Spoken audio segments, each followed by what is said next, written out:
Est-ce que ça filme? Bonjour la compagnie, j'espère que vous allez bien en cette belle journée. Il fait beau, oui il fait beau, on a enfin le soleil alors qu'hier on nous a annoncé un confinement. Je veux dire, voilà, c'est assez rigolo quoi. Aujourd'hui, j'ai envie de vous parler de l'alchimie du couple, yin-yang, de l'alchimie du couple intérieur, de l'alchimie du couple extérieur. On va parler aussi un petit peu de cette période que nous vivons tous au niveau des énergies. Donc c'est parti. Are you ready? Let's go!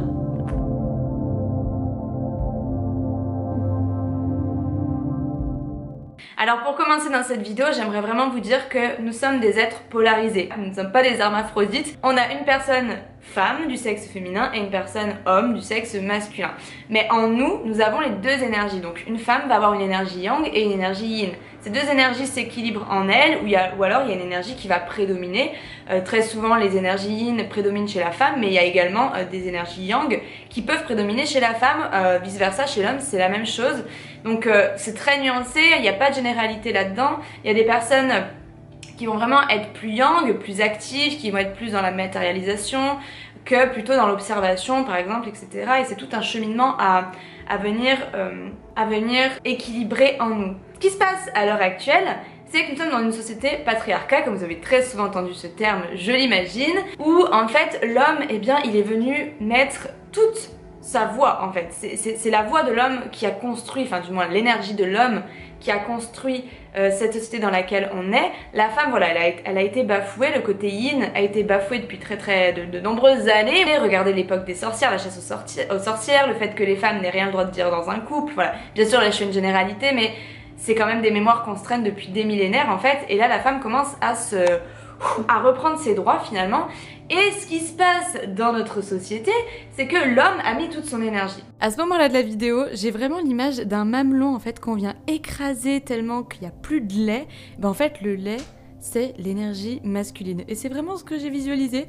Donc voilà, j'avais envie de vous partager cette image, pas forcément très nécessaire d'ailleurs. Dans la société qu'il a bâtie. Mais cette énergie c'est du masculin. Mais ce n'est pas du masculin sacré, ce que j'entends par sacré c'est une énergie qu'on va mettre au service de la lumière, au service de l'amour.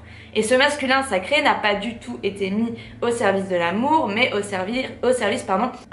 asservir, il a servi plutôt le mental et l'ego. Donc c'est pour ça qu'on est dans une société en ce moment qui part totalement en cacahuète, parce qu'en fait ce qui se passe c'est que, vous l'avez très bien remarqué, il y a énormément de mouvements féminins, je parle pas du féminisme ici, pas du tout, mais je veux dire vraiment une reconnexion à la femme, à ces parts d'elle-même qui ont été bafouées, qui ont été dissimulées, qui ont été cachées, etc. La femme se reconnecte à tout ça. Et ce qui se passe, c'est que l'énergie yang qui était placée ici depuis le début, et voilà, et on vit sur une énergie yang, pas forcément sacrée comme je vous le dis, et là la femme elle commence, le féminin, le yin, pas la femme, hein, le féminin, le yin, commence à remonter en fait dans les énergies, et à se rééquilibrer, et là forcément ça arrive, boum, ça monte, et forcément ça remue. Donc il se passe quoi? Il se passe le confinement, il se passe plein de choses dans le monde qu'on pourrait considérer comme yin, étant donné que le confinement c'est pas du tout quelque chose de yang, c'est le confinement, ça nous permet de nous observer, de revenir à nous-mêmes, d'être dans une intériorisation. Voilà, ça nous permet d'être dans un moment où on se remet en question, on change en fait, voilà, on se remet en question, on est en observation de nous-mêmes. Et c'est ce qui se passe. Et par exemple, la notion de karma, c'est pas du tout une notion de punition. Le karma, c'est j'attire ce que je vibre. Si j'envoie avec une belle attention d'amour à une personne, voilà, si j'envoie une belle intention d'amour à une personne, cette même intention d'amour, elle ne va jamais m'être enlevée, mais elle va s'amplifier et je vais la recevoir à nouveau d'une autre manière, mais toujours dans la même origine, l'intention d'amour. Et en fait, c'est ce qui se passe avec le karma, les énergies du moment, c'est que tout est en train de se rééquilibrer. Le karma, c'est une notion de rééquilibrage en fait. C'est pas là en mode punition, en mode oh là là c'est lourd tous ces fardeaux à porter, ça me fait chier, nanana. Non, c'est pas ça. Le karma, ça vient rééquilibrer vos vibrations, vos réincarnations. Voilà, c'est la loi, c'est une des lois de l'univers. Voilà, tu attires ce que tu vibres. Et ben là c'est la même chose. La Terre, elle a été dépourvue de cette énergie de yin. Elle l'a expérimentée que très peu depuis ces dernières années, ces derniers millénaires je dirais.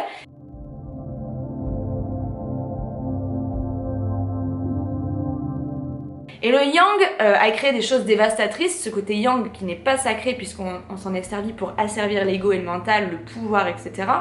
Eh bien, Là, il y a vraiment le féminin qui revient et la Terre est en train de rééquilibrer ses énergies. La Terre, c'est une entité, c'est une énergie, elle a besoin elle aussi de se rééquilibrer au même titre que le karma a besoin de venir nous rééquilibrer.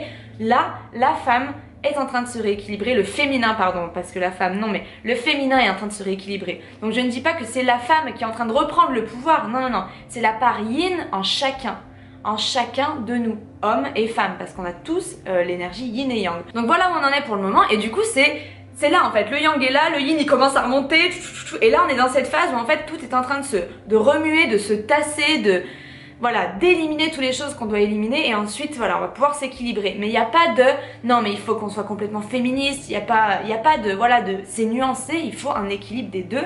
Féminin, masculin ne sont pas égaux, pas du tout, mais ils sont complémentaires. Donc je vais pas vous refaire la vidéo que j'ai fait sur le féminin et le masculin, je vous en ai déjà fait une que je vous mettrai en barre d'infos si elle vous intéresse.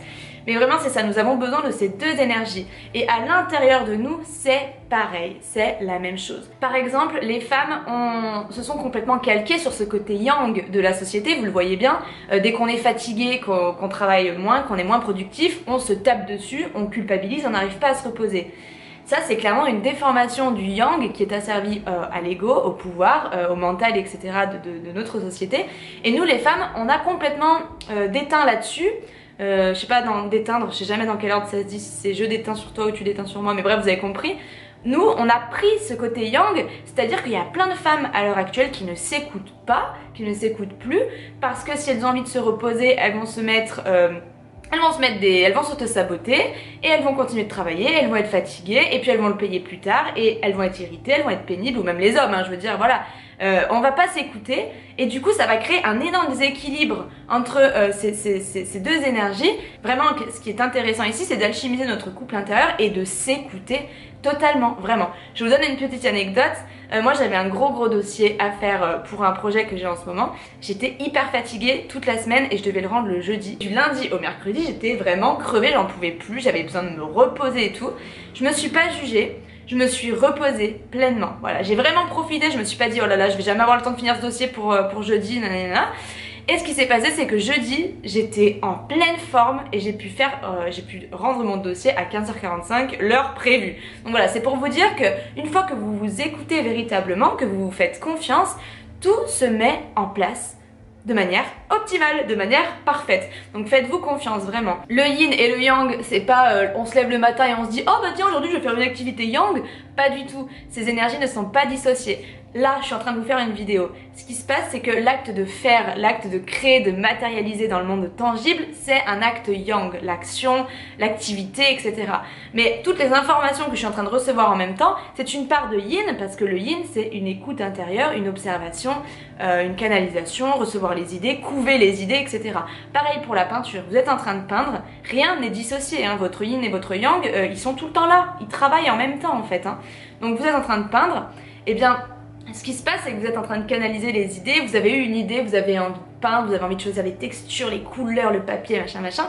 Ça c'est vraiment une partie yin on pourrait appeler, et le yang c'est vraiment le fait que vous matérialisez ça dans le monde tangible. Donc les deux ne sont pas du tout dissociés. Voilà, comme je vous le dis, c'est pas on se lève le matin et hop, oh, bah, je vais faire une activité yin aujourd'hui. Non, c'est pas du tout ça. C'est rien n'est dissocié. Le couple intérieur, il est constamment présent. C'est un travail en fait quotidien qu'on doit faire qui est de s'écouter. Alors, je vous mets le topo. Là, c'est 22h. Oh là là, j'ai trop envie de faire un dessin ou j'ai trop envie de préparer ma conférence pour demain. Je sais pas, je dis n'importe quoi. Mais écoutez-vous, parce que si les énergies viennent à vous, il faut juste surfer tranquillement sur ces énergies, tranquillement. Ne pas vous juger, ne pas vous dire oh là là mais c'est trop tard, je préférerais faire ci, ça, ça. Si vraiment vous sentez l'appel, écoutez-vous. Et plus vous allez vous écouter, plus vous allez alchimiser votre couple intérieur.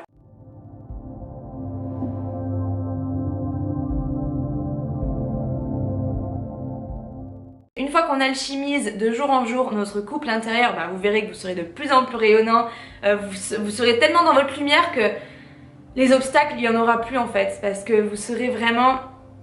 Vous allez tellement générer de la lumière que vous allez vous nourrir de cette lumière et il n'y aura plus d'obstacles. Donc vraiment faites-vous confiance de A à Z. Et donc pour matérialiser tout ça dans notre couple extérieur, donc notre couple concret, voilà, ce qui se passe c'est que on est attiré par des personnes qui ont des choses que nous devons travailler. Par exemple, comme je vous l'ai déjà dit très souvent, je suis très perchée, vous l'avez remarqué, là, mais mon copain, lui, il est très terre à terre. Et du coup, je ne l'ai pas choisi pour ça. Vraiment, j'ai été attirée vers cette personne, il s'est passé un truc de fou et je me suis pas dit « Ah bah là, je vais aller vers cette personne parce que vraiment, elle va m'apporter un truc de fou au niveau de la terre. » On est vraiment attiré inconsciemment par des personnes, autant amicalement que amoureusement, j'ai envie de vous dire, par des personnes qui ont des choses à nous apprendre sur nous-mêmes.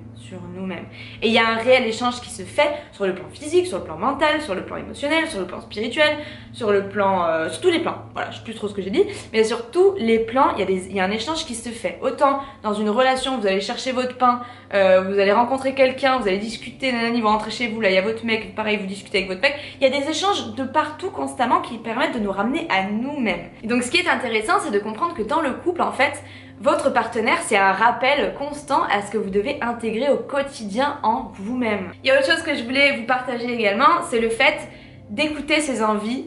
Les deux personnes dans un couple doivent écouter leurs propres envies. Et surtout, elles ont des envies différentes. Je vous mets un exemple maintenant tout de suite. J'adore aérer la chambre le matin pour vider les énergies de la nuit, bref, faire circuler tout ça, etc.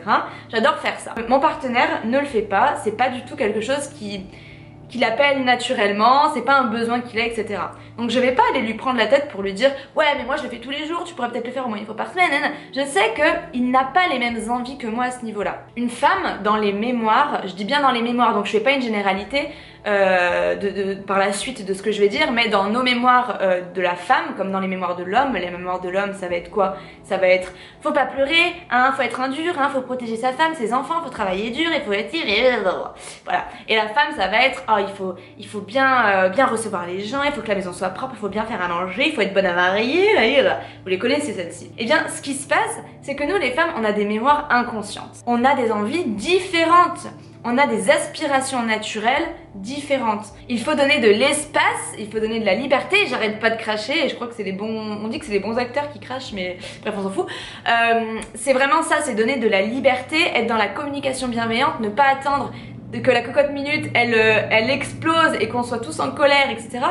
Vraiment parler dans la bienveillance dès qu'on voit qu'il y a un malaise qu'on peut avoir de notre côté. Laisser de la liberté, laisser de l'espace. Et je le redis, on n'a pas les mêmes envies, les mêmes initiatives, on n'a pas les mêmes mémoires, les mêmes besoins. Et en alchimisant votre couple intérieur, vous allez réellement alchimiser votre couple extérieur en fait. Et vice versa. Plus les deux partenaires vont être dans leur écoute intérieure, plus ils vont être dans une osmose parfaite, sur la même longueur d'onde, parce qu'ils vont s'écouter. Et quand on s'écoute, il y a tout qui se met en place, en place de manière optimale, de manière parfaite. Et un dernier truc que je voulais aborder ici, c'est ce fameux terme de la charge mentale. D'ailleurs, j'ai fait une vidéo très bancale sur le sujet, j'aurais pu vraiment m'en prendre plein la figure et finalement bah, vous avez été super gentils d'ailleurs. Mais je l'ai re-regardé pour voir un peu ce que j'avais dit et c'est vrai que il y a des trucs que j'aurais pu m'abstenir. Le féminin pour moi il est vraiment porteur, le féminin est initiatique dans le sens où on doit vraiment passer par ce côté yin pour pouvoir rééquilibrer ces deux énergies autant dans notre société que dans notre couple extérieur que dans notre couple intérieur. Tout est le reflet de nous-mêmes, hein, je vous le rappelle. Et ce que j'avais envie de vous dire justement c'est que la charge mentale, le peu que j'ai entendu parler là-dessus, c'est que voilà, la femme, elle a toutes les tâches ménagères, l'homme il fait rien, voilà. Je fais une grosse généralité, même je pense que vous avez compris l'idée quoi, c'est pas vraiment ça, mais voilà, grossièrement c'est ça. Et bien en fait c'est juste que on va venir saouler l'autre personne parce qu'elle n'est pas capable de faire les choses qu'on fait, alors que nous c'est déjà inscrit dans nos mémoires depuis des millénaires et eux ils commencent à appréhender tout juste en fait cette énergie du yin, cette énergie du purification, observation, etc. Donc il faut vraiment, je pense, vraiment être bienveillant parce que on est des initiatrices en fait, le féminin est initiateur justement de ce nouveau monde, de cette nouvelle porte par laquelle on doit passer pour équilibrer toutes ces énergies, être patient, être bienveillant et ne pas remettre sur l'autre les choses qu'on n'arrive pas à faire dans une journée. Tu vois ce que je veux dire? Si vous n'arrivez pas à faire la vaisselle, au bout d'un moment, bah c'est pas grave quoi, reposez-vous. Écoutez-vous en fait. S'écouter c'est la clé de tout pour alchimiser toutes les énergies. Écoutez, je pense que j'ai à peu près tout dit, j'ai pas mal blablaté. C'était vachement intéressant parce que j'ai vraiment laissé venir ce qui devait passer et c'était vachement intéressant, j'ai trouvé au niveau du confinement, donc vraiment ce sentiment de remuer tout ça là et après ça va se tasser, on va s'équilibrer donc voilà, faut vraiment être patient avec ce processus intérieur.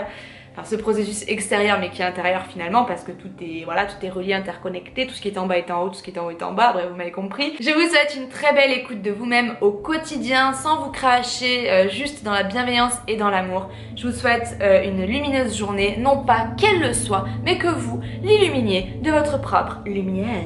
À très bientôt les belles âmes. Ciao.